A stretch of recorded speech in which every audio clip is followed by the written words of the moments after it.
I, Martha Johnson, live in a quiet residential area on the outskirts of Columbus, Ohio. Even at 62, I continue to serve as the organist at our local St. Mary's Church.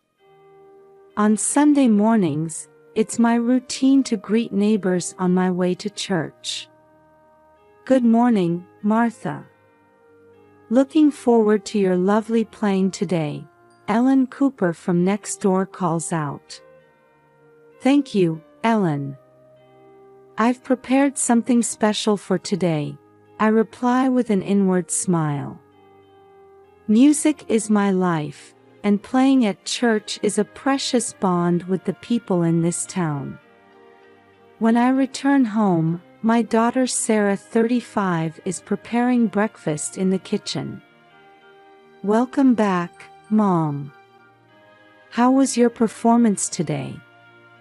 Sarah asks. It went very well. Everyone seemed to enjoy it, I answer, looking around for my grandson Tommy, 8. Is Tommy still sleeping? Yes, he was practicing piano late last night, Sarah replies.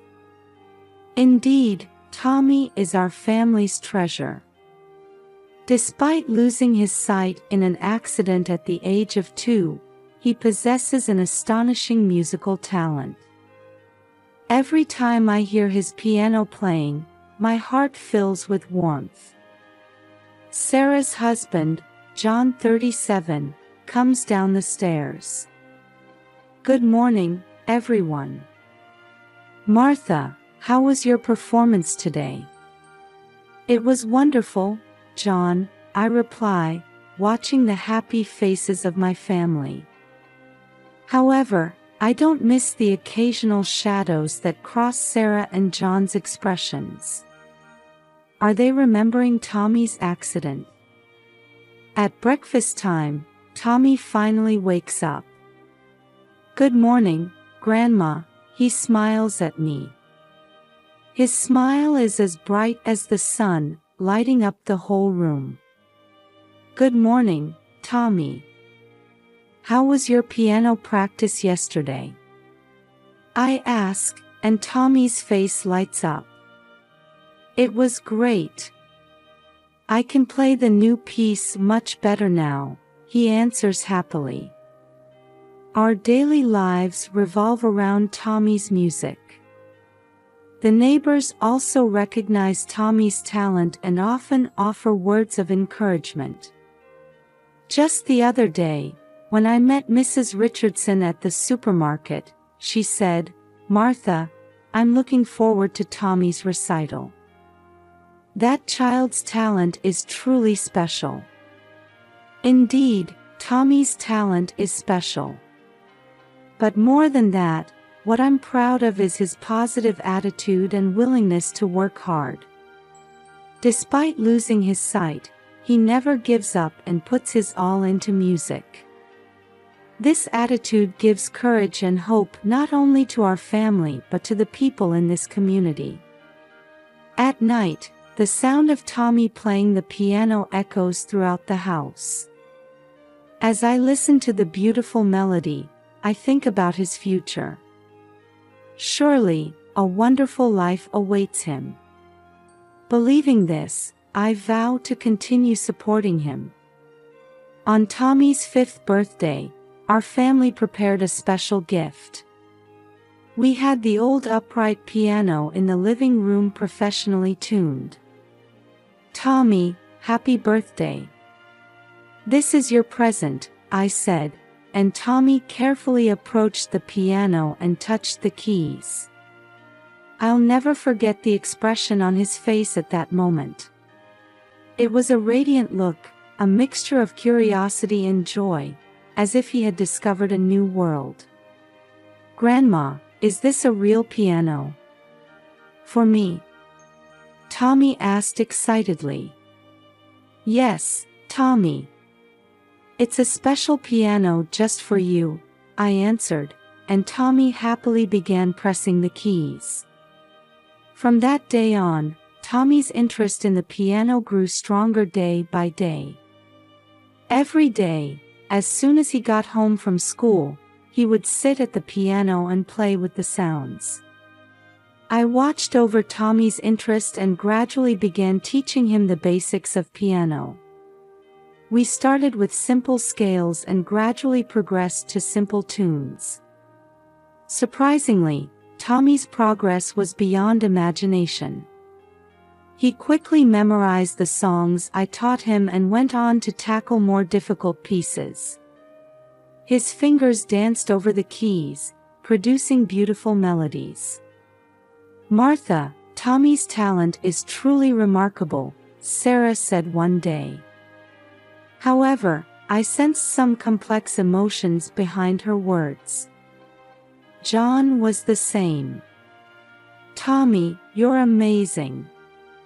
But you don't have to push yourself too hard, you know," he said, seeming somewhat uneasy.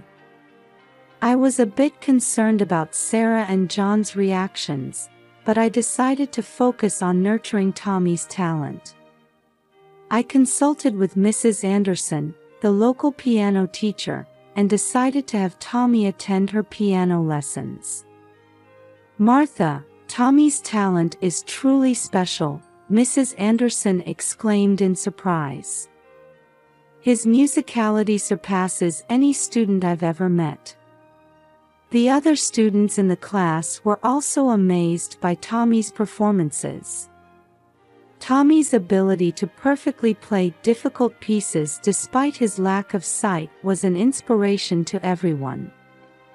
When Tommy turned 6, at Mrs. Anderson's suggestion, a small recital was organized.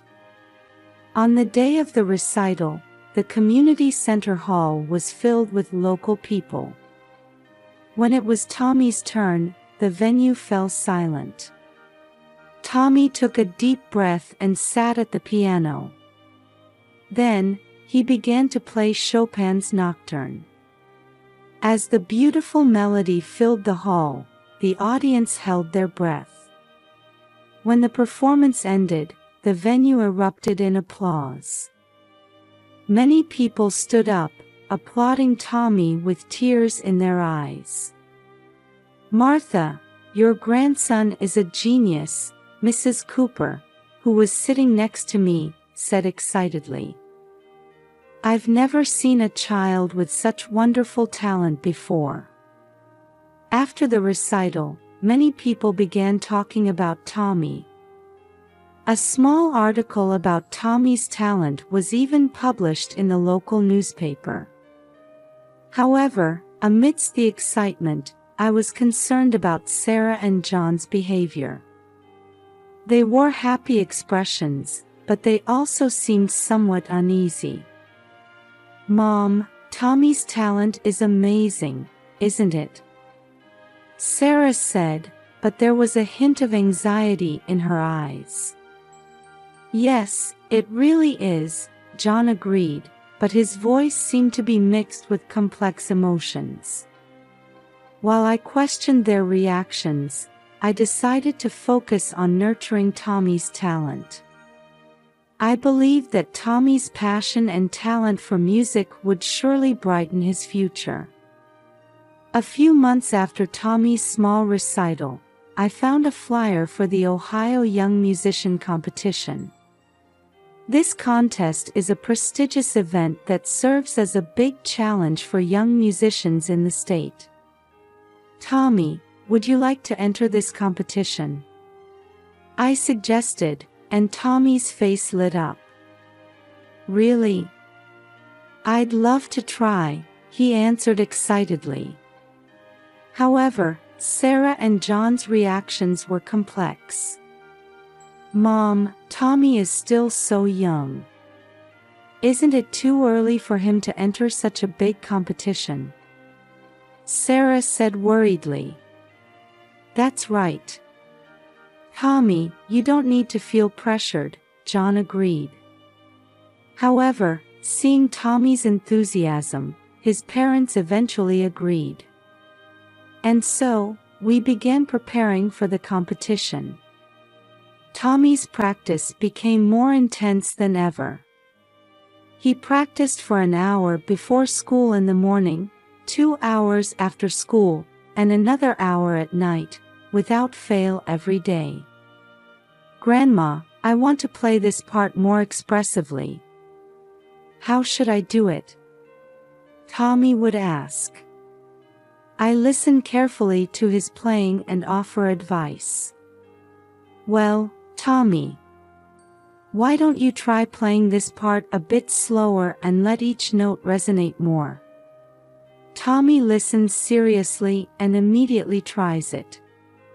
His concentration and desire to improve always amaze me. However, as the practice continued, a change appeared in Sarah and John's attitude. The two, who were previously supportive, began to show anxious expressions. "Tommy, why don't you take a break now?" Sarah began to say frequently. "That's right, Tommy. Don't push yourself too hard," John chimed in.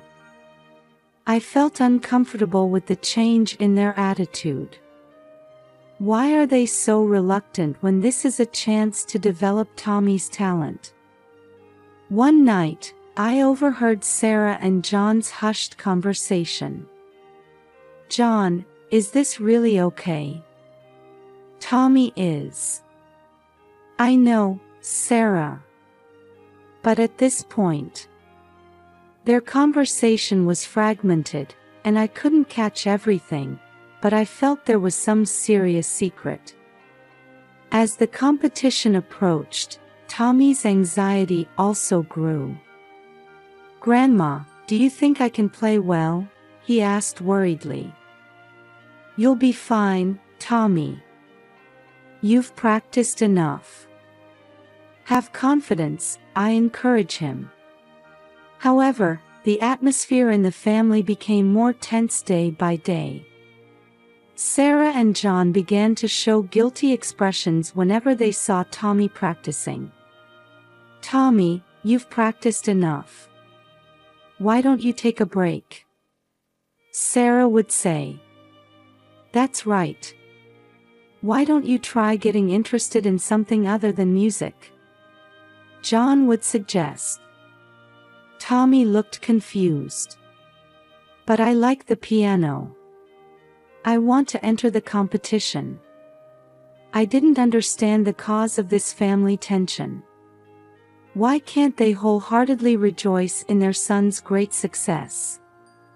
Are they hiding something? On the night before the competition, we had dinner as a family. The atmosphere around the table was heavy, with little conversation. "Tomorrow is a big day, Tommy," I said, and Tommy nodded nervously. "Yes, Tommy. Do your best," John said, but his voice lacked energy. Sarah remained silent, continuing her meal. In my heart, doubts grew larger and larger. Does this family have some serious secret? And is it somehow related to Tommy's talent? When we got home, I made up my mind. I must find out the truth from Sarah and John soon. For Tommy's sake, and for our family's sake.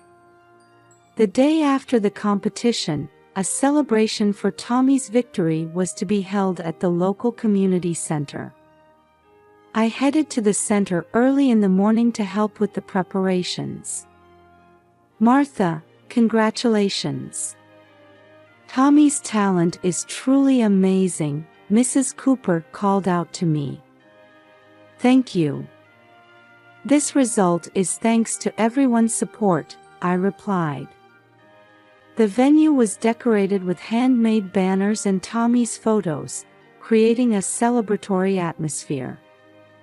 Tables were laid out with cakes and snacks donated by the local bakery.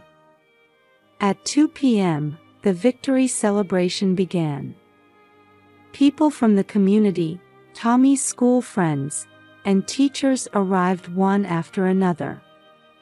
Everyone offered warm words to Tommy, praising his talent. "Tommy, your performance was truly wonderful. I'm looking forward to your future activities." Tommy responded to people's words a bit shyly, but happily. However, I was concerned about Sarah and John's behavior. The two were standing in a corner of the venue, looking uneasy. Occasionally, they would look at Tommy with anxious eyes. As the celebration reached its midpoint, the host encouraged Tommy to give a speech. "Now, let's hear a few words from our winner, Tommy." As the venue fell silent, Tommy stood in front of the microphone. He took a deep breath and began to speak. "Everyone, thank you for coming today. I'm truly happy about this victory." Tommy paused for a moment, and then continued with unexpected words. "But there's something I need to tell you all. Actually, the reason I became blind." Tension ran through the venue. I could see Sarah and John's faces turning pale. "Actually, it wasn't an accident. My parents intentionally." The sudden confession threw the venue into chaos. People raised voices of surprise, looking at each other. "My parents deliberately injured my eyes to make me famous." Tommy's words plunged the venue into complete confusion. People raised voices of anger and surprise, and some even began to cry. I was in a state of shock, looking at Sarah and John. The two were pale-faced and trembling. Suddenly, Sarah cried out, "No. That's not." However, her words were drowned out by the commotion in the venue. The next moment, I saw Sarah and John running towards the exit of the venue. Instinctively, I stood in their way. "Wait. Running away won't solve anything." At my voice, the two stopped. Sarah collapsed in tears, and John stood dazed. At that time, someone seemed to have called the police, as the sound of sirens could be heard. The police arrived and began to assess the situation. The officers are trying to calm the chaotic venue. "Everyone, please calm down. We'll hear the details of the situation." A police officer raised his voice. Tommy quietly approached the police officer and began to tell his story. Sarah and John, accompanied by another police officer, are being questioned in a corner of the venue. I stood by Tommy's side and put my arm around his shoulders. "It's okay, Tommy. No one will hurt you anymore." Tommy nodded slightly and leaned against me. A heavy atmosphere hangs over the venue. People are watching the development of the situation with expressions mixing surprise, sadness, and anger. Mrs. Cooper approached me. "Martha, it must have been hard. Is there anything I can do to help?" "Thank you. For now, I just want to stay by Tommy's side," I answered. The police decided to take Sarah and John to the station. As the two got into the police vehicle, I watched with complex emotions. Anger, sadness, and a strange emptiness fill my heart. The victory celebration ended in a way no one had expected. People quietly left the venue, but with great shock. I hugged Tommy and began preparing to go home. The days ahead will certainly not be easy. However, now that the truth has come to light, we must take a new step forward. What will Tommy's brave confession bring to our family? The answer is not yet visible. I only clearly decided in my heart to continue protecting and supporting Tommy. Several days have passed since the victory celebration, and a full-scale police investigation has begun. Tommy and I have visited the police station several times to respond to inquiries. Why did you stay silent until now? When the detective asked Tommy, he answered in a small voice, "My parents threatened that if I talked, they would put me in an institution. But after winning the competition, I gained confidence. I thought I didn't need to hide anymore." Hearing these words, my heart ached. At the same time, I felt deep respect for Tommy's courage. Sarah and John were arrested and charged with child abuse. Their goal was to present Tommy as a child prodigy pianist with a disability and gain financial benefits.